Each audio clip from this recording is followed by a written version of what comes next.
Jesus is on this cross and he has these two thieves there. These two thieves have something to say, and Jesus has something to say to them. But you have to remember that it was people all around. They was mocking what was going on. They was looking at Jesus and they was saying, you know, hey, this is the King of the Jews. That's a mockery to say, to look up there and see that they had an inscription up there, a sign. To me, when I look at that and I see that they had a sign, I'm saying, now they had a sign, they had a sign above his head saying he's the King of the Jews. Well, in my thought, when I think about that, I think about, now, they had a sign there saying, this is the King of the Jews, but to me, that's such a mockery because it makes me think about, now, everybody that would proclaim the same thing he says, this is the one that's the king. Now, you can do whatever you want to do. You can make whatever choice you want to, but it's going to cost you if you make the wrong choice. Now, why? Because this is a sign that this is how we've done the king. The one who said he's going to build the temple over. The one who said he's going to bring the Jews back into their own land. Right. See, when you look at stuff like that, that's a mockery to the move of God. That's a mockery to everything that Jesus did because they making a statement with that sign.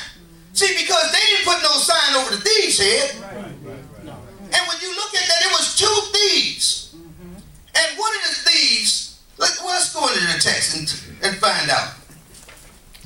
And in the 38th verse, it says, and there was also a subscription over him. This is the King of the Jews. 39. And the one of the malefactors, which is the one of the thieves, that were hung, railed on him, saying, art thou not the Christ? Save thyself and save us.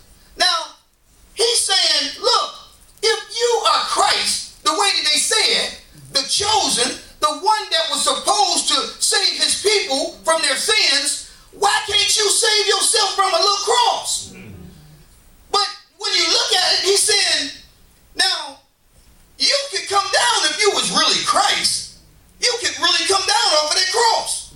I know that you can come down. You can save me and you can save yourself. Now remember what this one thief said. He said, save me and save yourself. Then in 40 it said, but the other answered and rebuking him said, thou doest thou not even fear God, seeing thou art in the same condemnation? Now you look at that, and he's saying, look, you in the same condemnation that I'm in. And yet you don't fear God at this point? We hanging on the cross. Yeah. Right. Now Jesus still ministering to them. You know, Jesus liked to still minister all the way through. Jesus wasn't finished just because he was on the cross. He never proclaimed he was finished yet. Right. He was just hanging on the cross. But he was still ministering to people who needed his help. Yeah. Now think about this. Doest thou not even fear God, even though y'all going into the same, even though you're in the same condemnation? Luke 23 and 41.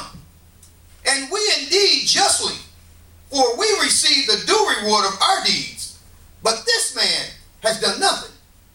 See, Jesus hadn't did anything wrong.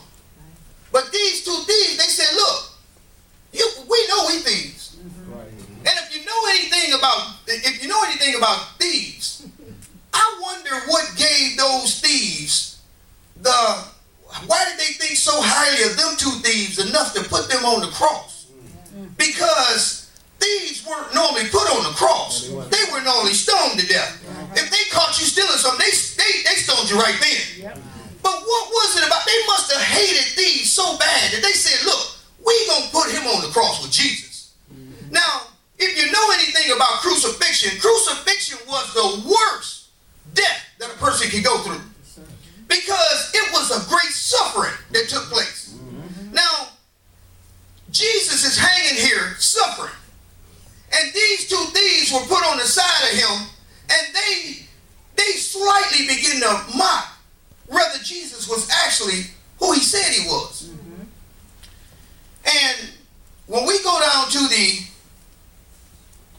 42nd, it says, and he said, Jesus, that is the second thief. He said, remember me when thou comest into thy kingdom. Now, remember the first thief said, are you the Son of God? Save me and save yourself. See, sometimes that's what we do. What we want to do is we want to be saved when we really need to go ahead. Hey, look, take me out of that process. Don't let me go continue. See, because I might die. I might die if I continue to go all the way through. Just take me out. Save me right now and save yourself. But see, but the other thief said this. He said, remember me when you get into your kingdom. See, when you talk about remembering me, he's saying, look, I know I'm a thief. I acknowledge I'm a sinner. See, that's something that we go through sometime that we can't acknowledge. We can't acknowledge the fact of the things that's really in our life that there's a problem. And so because we can't recognize them, because we haven't really came to the terms with it, what we do is we say, save us. See, because we don't really want to go through the process that's going to actually kill the person that we really were from the beginning. See, whether you know it or not, you're really sentenced to die. You're not supposed to live. You're really sentenced to die. You were supposed to be made conformable to his death, that the life of God might be manifested in your mortal flesh. The life of Christ will never be manifested in your mortal flesh unless you be made conformable in your way of thinking. And that's why they went up to a place called Golgotha Hill, which is the place of the skull. See, because it's symbolic to a way of thinking. Being crucified in your way of thinking. Not thinking the same way that you thought in times past. And that's why when one thief said, he said, remember me. What he was saying is he was saying, look, I'm going to go through this. I'm acknowledging I'm wrong. I'm acknowledging the fact that I sinned. But he said, look, you Christ. I believe you Christ. When you get in your kingdom, can you remember me? See, and that's all we have to do. All we have to do is surrender. All we have to do is surrender to what God wants us to surrender to. And we can come to the same place that the thief did, because all it really is a turning away from whatever you was thinking before and recognizing that if I acknowledge the fact that this is truly who I've been, this is truly the things that I've went through, this is truly who I've been acting like and walking like all of this time, but just remember me. But I go through, I do whatever you want me to do, because there was a greater purpose. But the whole thing is, will you be willing to do what it takes to make the right judgment? Will you use the right discretion at the right time to get to the right place? And the right place is we need to enter the kingdom. We don't need to be on the outside of the kingdom. We kingdom citizens. We were born to live in the kingdom. No other way. That's right. And we have to make up in our minds that we're willing to go through whatever it takes to make happen what needs to happen in our life. Amen.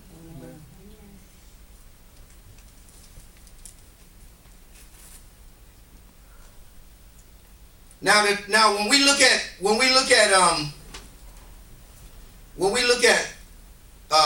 Proverbs 16 and 9.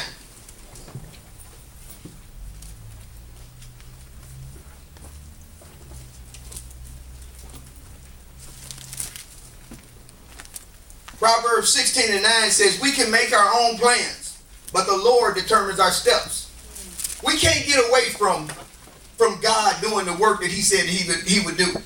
He started the work in us, and the work was started in righteousness. And God will never change his mind just because you make the wrong discretion. You use the wrong discretion. You use the wrong judgment. He's going to still do whatever he said he was going to do. He's going to still do it. He's not going to change his mind. He's not going to change his plan to fit you. You're going to have to get with his plan. And we have to make up in our minds and in our hearts that we're willing to go the way that God would have us to go, so that we can receive what God wanted us to receive, so we can be the people that we're called to be from the foundations of the world. We were not called to be weak people. We were not called to be people that beggars. We were not called to not have nothing.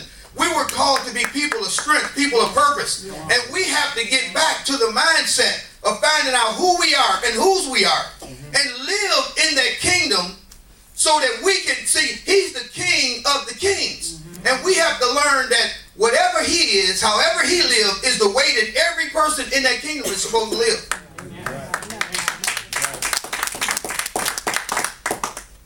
Now,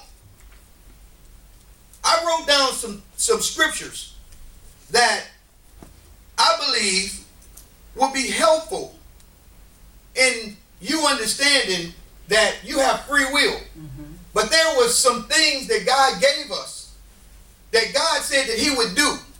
And what my thought was just remember me. See, because if he just allowed me to understand that I said, God, I would go through. I said that I would do whatever it takes. Just remember me. I'll do whatever you want me to do. But remember me. You said that when you told the thief, you said that you would, this day will he be in your kingdom. This day will you be with me in paradise. And all I want to do is do what God wanted me to do from the foundations of the world. It doesn't make no difference what I went through. It don't make no difference whether I was a thief. It doesn't make a difference whether I was a liar. That wasn't the thing. Right. It wasn't about all that. It was all about, can you make up in your mind at the time of recognizing that you are at the point of crucifixion? Are you willing to be crucified, died, and buried in his likeness so that you can be quickened